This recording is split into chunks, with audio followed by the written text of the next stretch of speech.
반갑습니다. 오늘은 상한 갈대에게라는 제목으로 하나님 말씀을 나누고자 합니다. 사실 우리가 이사야 39장까지는 어렵고 좀 낯선 내용들도 많았을 텐데요. 이제 40장 이후로는 내가 한번 읽어봤던 말씀이네, 아니면 암송해봤던 말씀이네 하면서 익숙한 말씀들이 많이 나올 것입니다. 지난주에 버러지 같은 이스라엘에 대한 지난주 말씀도 그렇고요, 오늘 말씀도 그렇죠. 상한 갈대를 꺾지 않으시고 꺼져가는 등불을 끄지 않으시는 주님, 이 말씀이 우리 모두에게 위로가 되었으면 좋겠습니다. 이제 42장 말씀부터는요, 드문드문 여호와의 종에 대한 이야기가 나옵니다. 53장까지 총 4번에 걸쳐서 사이사이에 나오는데요, 이 42장 말씀은 그 여호와의 종을 처음으로 소개하는 부분입니다.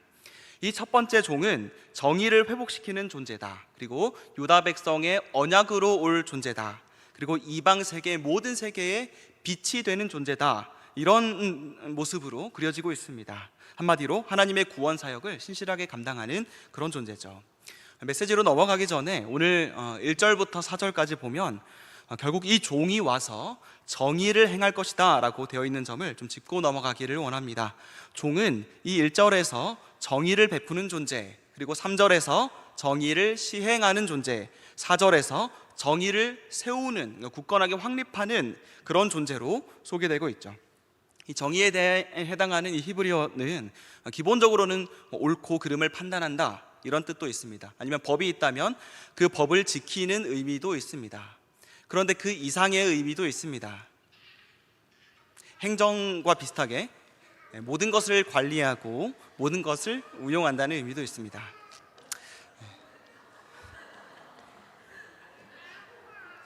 그저 한 사람이 법을 지키는 것을 넘어서서 그 법으로 다스리시는 하나님의 다스림,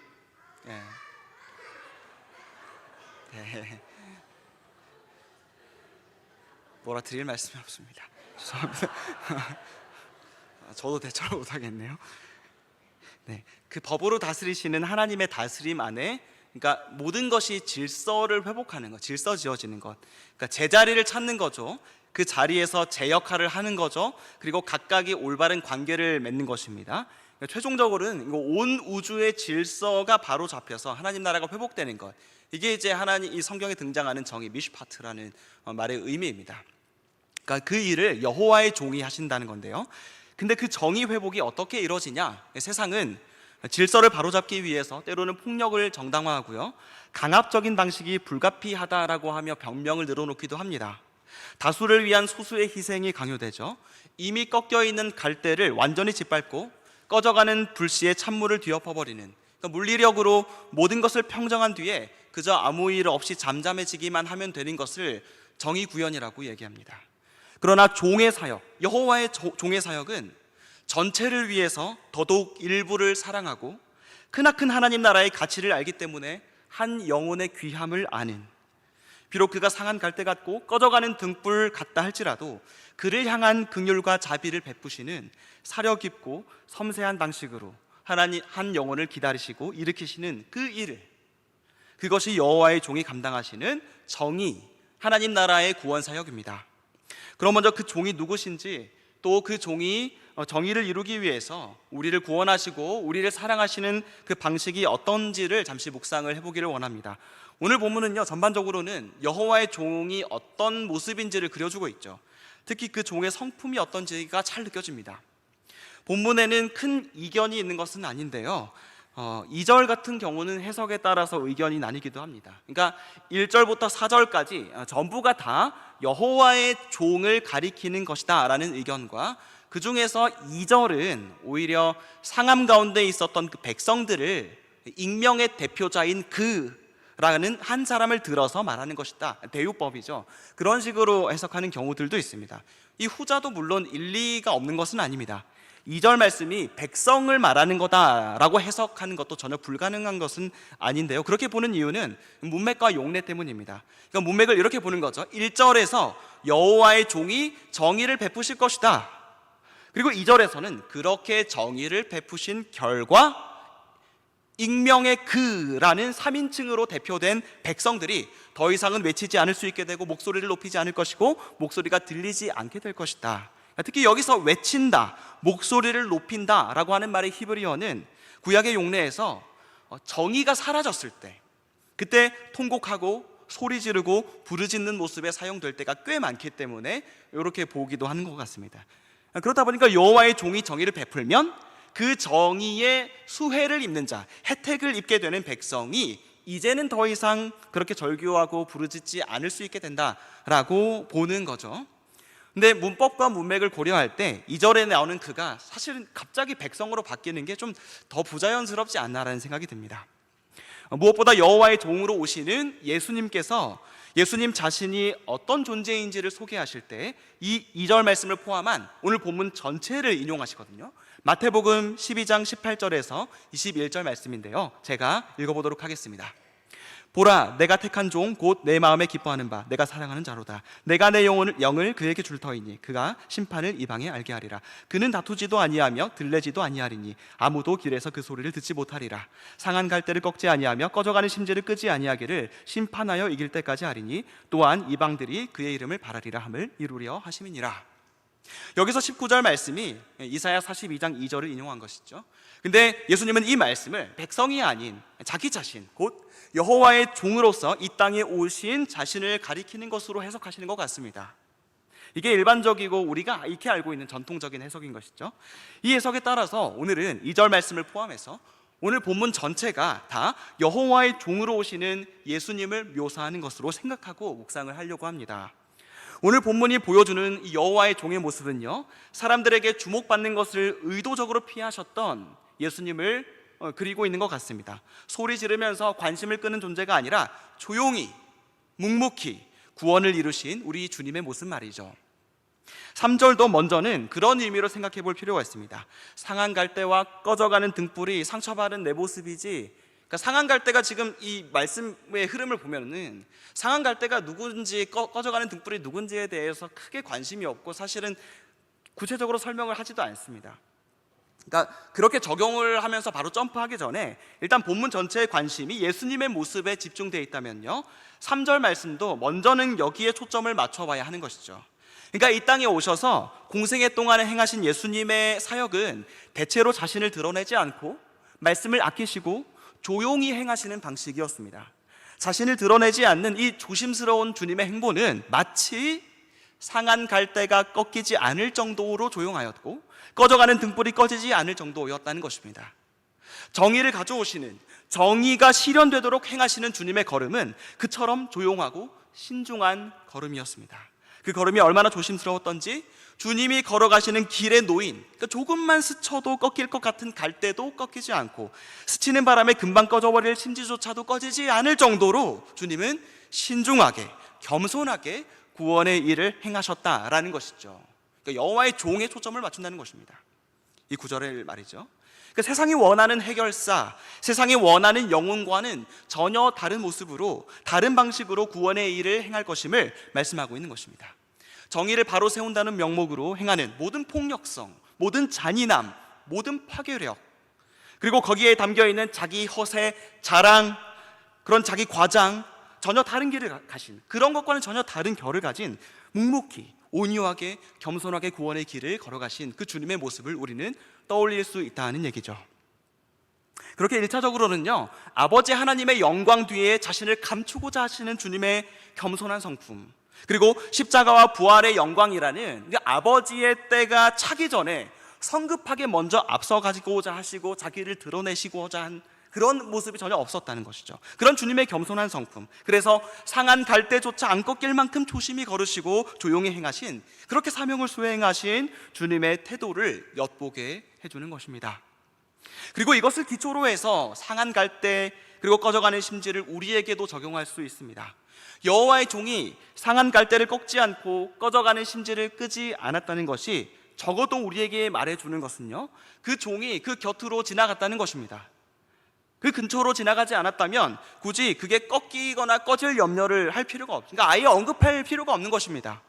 그러나 정의를 회복하고 하나님 나라 질서를 재편하시는 그분의 행보는 상한 갈대들과 꺼져가는 심지들 사이사이를 지나다니시며 그럼에도 불구하고 그들이 꺼지지 않을 정도로 묵묵히 겸손히 그 사랑의 일을 행하시는 그 주님의 모습을 연상할 수가 있는 것이죠. 우리는 예수님이 어떤 분이신지 압니다. 폭풍을 잠잠하게 하실 수 있는 분, 병을 고치시고 또 죽은 자를 살리시는 분이시죠. 능력 있으신 분입니다. 모든 권세를 가지신 분입니다. 우리 잘 알고 있어요. 그러나 그러한 엄청난 주님의 능력은 언제나 사랑을 비껴가서 사용되거나 자비와 긍휼을 간과한 채 발휘되는 법이 결코 없다는 것입니다.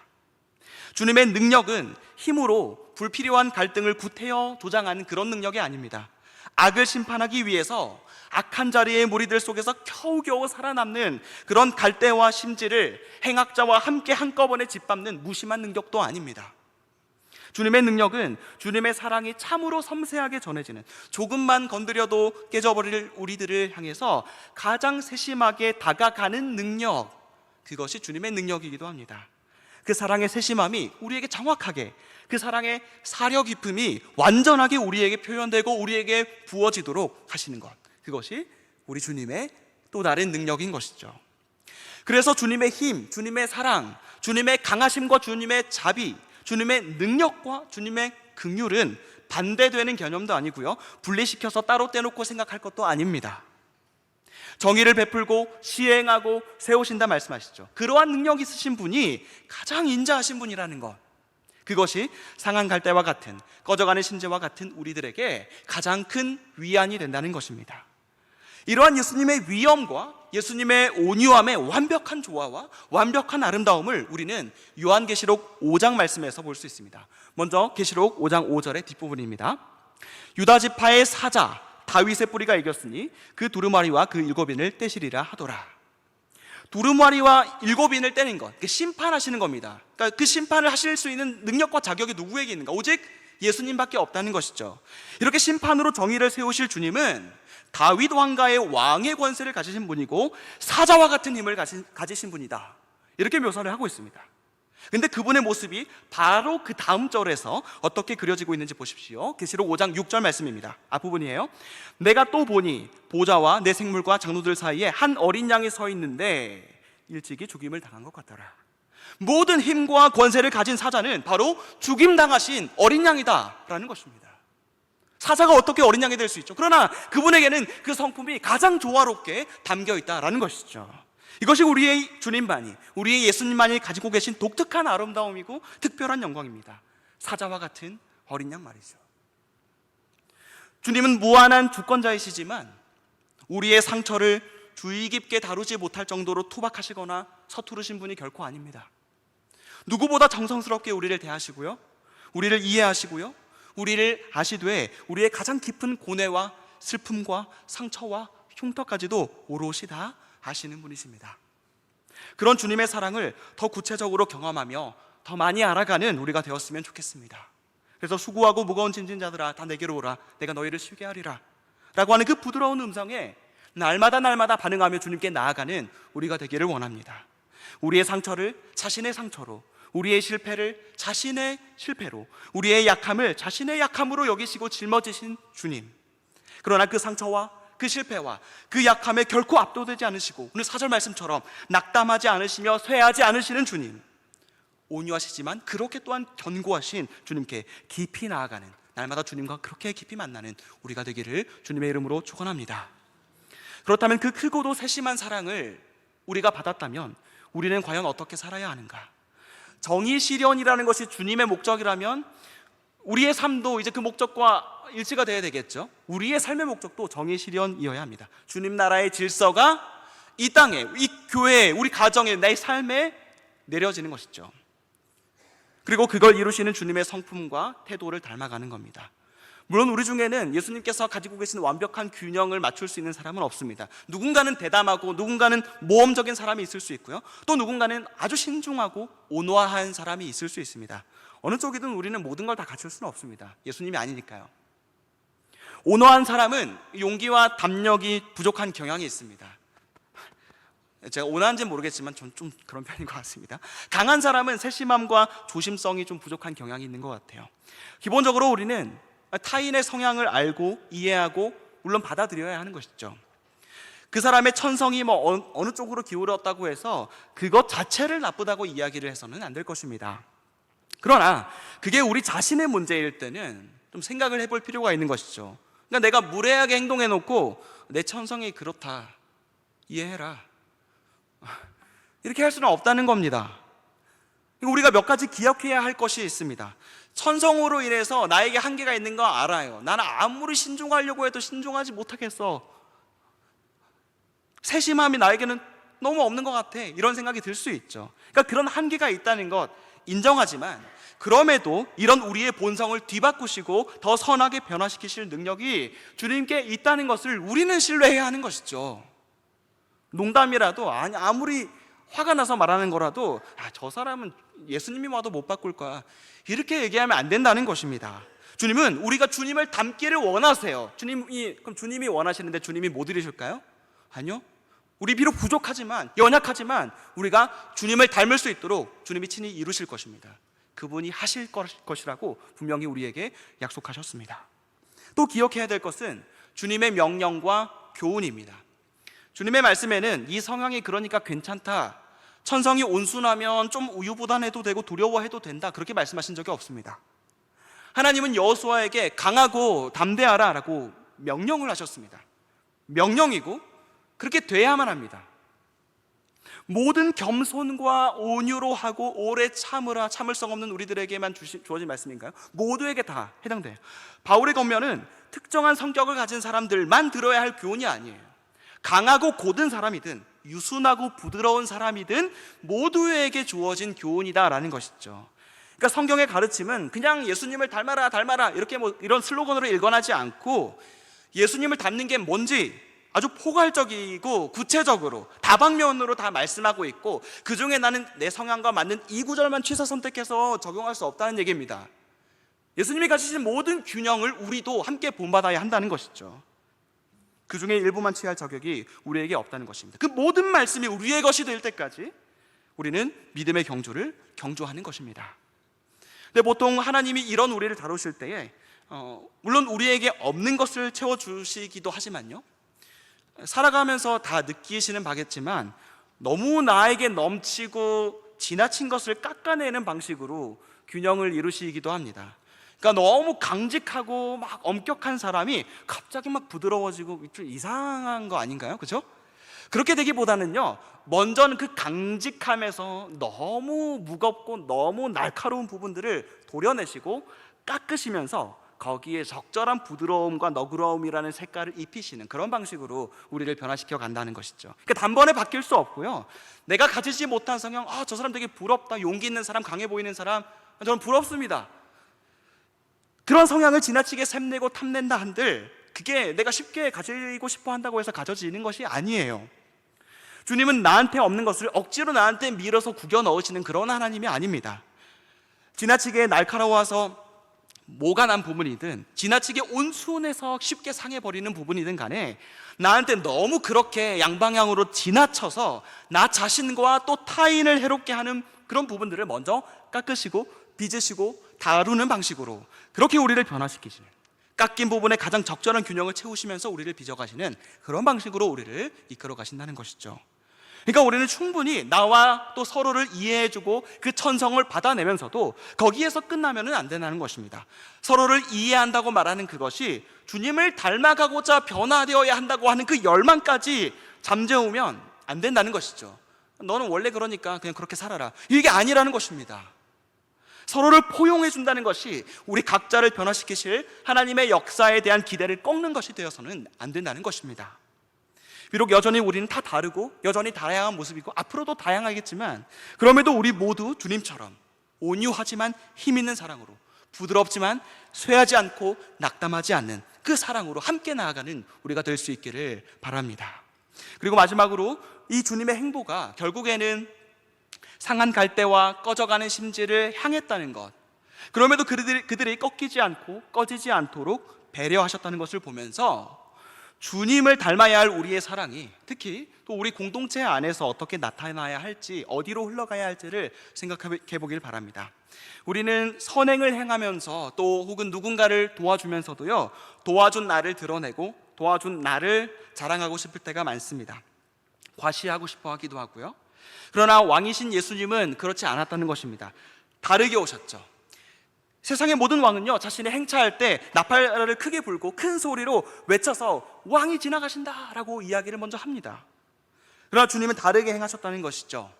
조용히 오셔서 그 어떤 갈대와 심지도 그냥 지나치는 법이 없이 세심하게 보듬고 지나가셨지만 어떤 목소리도 내지 않으시고 유유히 자신을 감추신 분이 바로 우리 예수님이라는 것이죠. 우리는 어떻습니까? 우리가 도움의 손길을 베푼 사람들에게 그저 그 사랑이 주님이 나에게 주신 사랑이라서 그 사랑이 전해졌을 때 나는 남지 않고 주님만 남기를 바라는 그런 마음 있으십니까? 손발을 들여서 도움을 줬던 우리의 흔적은 남지 않기를 바라는, 돈 우리의 흔적은 없고 주님의 흔적만 남는 것이야말로 그들을 더 온전케 할 것이라는 믿음을 가지고 우리 자신을 감추는 것, 그러한 겸손 여러분에게 있으십니까? 부디 주님의 길을 따른다고 말하고 싶으시다면 그렇게 겸손히 사시고 또 그렇게 묵묵히 사랑의 공동체를 이루어가는 우리가 되었으면 좋겠습니다. 때로는 그럴 때도 있죠. 내가 상한 갈 때인데 내가 누굴 돕냐, 꺼져가는 심지 같아서 위로받고 싶어서 교회에 왔는데 내가 누구를. 그래도요, 그럼에도 불구하고 우리는 주님이 있습니다. 우리에게 주님이 계십니다.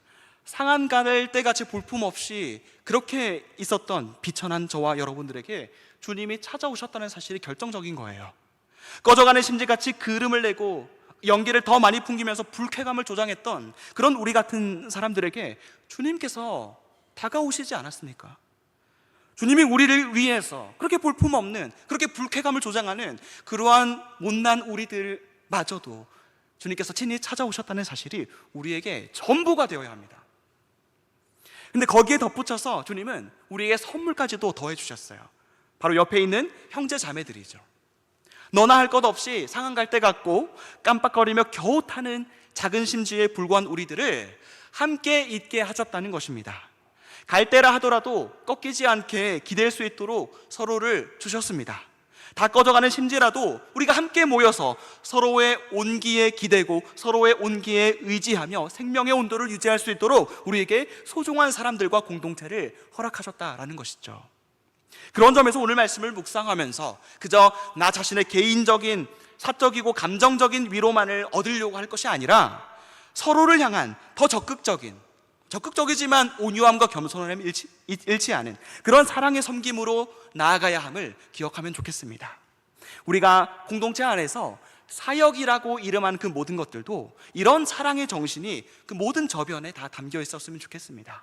4절 말씀에서 말씀하는 바와 같이 주님의 사역은 결국 섬들까지도 정의로 다스리게 되는 사역입니다. 섬, 고대 사회에서 지금보다 훨씬 더 멀죠. 육지와 섬의 그런 심리적인 간격은 아주 큽니다. 물리적인 거리는 똑같아도요. 그렇죠? 가기가 힘들어요. 큰 간극이 있습니다. 멀고 소외된 지역이 바로 이 섬들이죠. 그러나 주님의 정의는 바로 그 섬들에게까지 세심하게 미치게 될 것이다 라는 것이죠. 우리 공동체가 행하는 모든 사역도 바로 그러한 사역이 되었으면 좋겠습니다. 중심에 있는 사람, 눈에 잘 띄는 사람이 누리는 그 주님의 의로운 사랑을 섬과 같이 소외되어 있고 멀어져 있는 사람들, 공동체 안에서 공동체 바깥이든 간에 그러한 사람들에게, 그런 사람들의 복음을 함께 누릴 수 있도록 그곳까지 믿음의 항해를 해나가며 그 섬에 도달하여 주님의 사랑을 증거하고 전할 수 있는 우리가 되었으면 좋겠습니다. 오늘 우리에게 주시는 말씀은 우리가 거의 꺾여가고 꺼져가는 존재와 다름없음을 분명하게 알려줍니다만 거기에서 결코 끝나지 않음을 또한 알 수 있습니다. 복음은 우리를 대신해서 십자가 죽음 앞에 꺾임당하시고 차갑게 식으셨던 여호와의 종, 우리 주 예수님의 사랑이 얼마나 큰지를 보여줍니다. 만신창이가 돼서 거의 숨 쉴 수도 없었던 우리의 영혼을 살리기 위해서 대신 만신창이가 되셔서 숨을 헐떡일 뿐만 아니라 실제로 숨을 거두셨던 바로 그 예수님의 은혜를 깊이 묵상하십시오. 상함과 혼란으로 약함과 교란 가운데 있는 우리를 한 번도 멸시한 적이 없으신 그 주님의 은혜를 아신다면 먼저는 그 주님을 향해서 우리의 믿음이 곧게 다시 뻗어야 하고 우리의 사랑이 그분을 향해서 타올라야 할 것입니다. 그리고 그 주님을 의지하시기 바랍니다. 갈 때가 안 상했다고 해서 강한 건 아니잖아요. 갈 때는 갈 때입니다. 그렇죠? 심지에 불이 붙었다고 해서 그 불이 심지 이상으로 타오를 수 있는 것은 아닙니다. 여전히 위태로운 불에 불과합니다. 상태가 어떻든 간에 그 이전에 우리 존재 자체가 너무 약해서 주님을 의지하지 않으면 살 수 없는 그런 우리들임을 우리는 인정해야 합니다. 그리고 그 주님께 우리 존재와 삶을 맡겨야 합니다. 특히 상함과 약함이 있다면 더더욱 그러셔야 되죠. 우리들의 선행, 우리들의 업적은 감추시더라도 우리의 상함과 약함은 오히려 주님 앞에는 활짝 열어가지고 주님께 계속 내보이셔야 합니다. 그렇게 우리의 마음을 열고 우리의 약함과 우리 모든 상처를 주님께 드러낼 때 주님께서 다루시고 싸매어 주실 테니까 말이죠. 그리고 그런 방식으로 맺는 주님의 관계가, 주님과의 관계가 또 사랑하는 사람들을 향해서도 똑같은 방식으로 흘러가야 합니다. 물론 주님께 오픈하듯이 우리 자신을 막 서로에게 다 오픈할 수는 없을 수 있습니다. 그럼에도 상하고 찢긴 서로의 마음을 공유하고 또 공감해주고 또 서로를 돕는 우리의 선행은 뒤로 감추고 서로의 유익을 구하는 그러한 방식으로 사랑하는 우리가 되었으면 좋겠습니다. 그렇게 내가 드러나지 않아도 내 작은 사랑으로도 주님의 흔적이 남을 수만 있다면 그렇게 살고 그 사명으로 서로를 품고 섬기는 여호와의 종과 같은 종들이 되는 우리 동산교회 모든 성도님들이 되시기를 주님의 이름으로 축원합니다. 기도하겠습니다.